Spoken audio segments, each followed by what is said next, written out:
तो आज हम लोग देखेंगे transport across the cell membrane. तो यहाँ पर transport across the cell membrane की टू टाइप्स है, passive transport and active transport. मतलब सेल के मेम्ब्रेन से कोई चीज़ पास आउट होती है तो दो तरीके से होती है, पैसिव ट्रांसपोर्ट के ज़रिए और एक्टिव ट्रांसपोर्ट के ज़रिए। तो पैसिव ट्रांसपोर्ट में simple diffusion and facilitate diffusion के थ्रू ये ट्रांसपोर्ट होता है।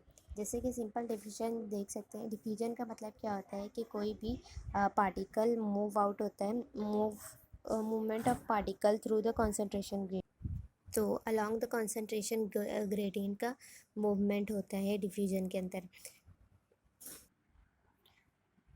मगर डिफ्यूजन में क्या होता है कि यहाँ पर सेमी परमेबल मेम्ब्रेन होनी चाहिए, जिसकी वजह से high concentration to low concentration molecule move out हो सके।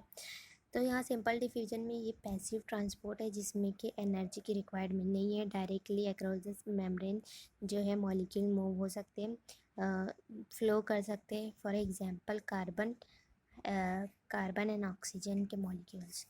फैसिलिटेट डिफ्यूजन में क्या होता है, पैसिव ट्रांसपोर्ट होता है ये भी, मगर इसमें क्या होता है कैरियर प्रोटीन की नीड होती है। मीन्स इनको डिफ्यूज़ करने के लिए इस तरीके का एक स्ट्रक्चर होता है जिसे हम लोग कैरियर प्रोटीन बोलते हैं। इसकी हेल्प की वजह से हम लोग जाते हैं। जैसे कि फॉर एग्जांपल हम लोग रूम में इंटर करते हैं दरवाजे की मदद से, तो इसी तरीके से ये भी काम करता है।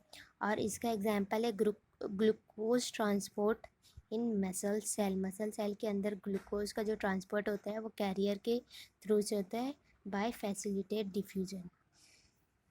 अब आते हैं हम लोग एक्टिव ट्रांसपोर्ट पे। तो इसकी टू टाइप्स है, primary active transport, secondary active transport. तो प्राइमरी एक्टिव ट्रांसपोर्ट में क्या होता है कि ट्रांसपोर्ट मॉलिक्यूल जो है ट्रांसपोर्ट होते हैं। मॉलिक्यूल है ना low concentration to high concentration के थ्रू मूव कर।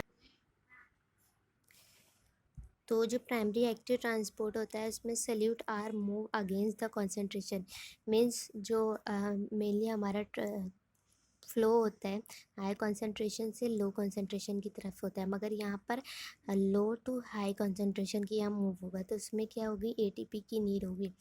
तो यहाँ पर एटीपी की नीड होती है जिसकी वजह से ये ट्रांसपोर्ट कर पाते।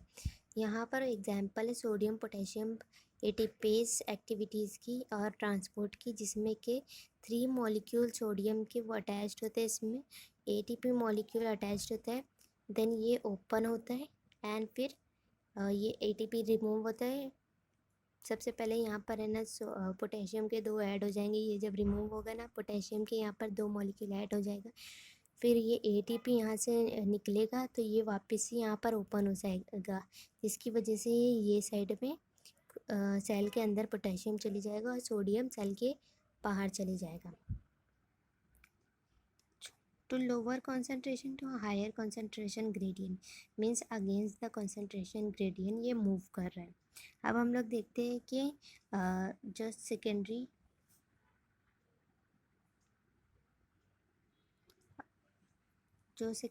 ट्रांसपोर्ट होता है वो कैसे होता है। सेकेंडरी जो ट्रांसपोर्ट होता है इसमें एटीपी की नीड नहीं होती, मगर इसको वर्क करने के लिए इलेक्ट्रोकेमिकल पोटेंशियल चाहिए होता है। तो इसमें भी 2 टाइप से को ट्रांसपोर्ट होता है, काउंटर ट्रांसपोर्ट होता है। मतलब यहाँ पर 2 जो है प्रोटीन कैरियर प्रोटीन की हेल्प की वजह से ट्रांसपोर्ट होने वाला है। तो देखते हैं हम लोग कैसे होता है।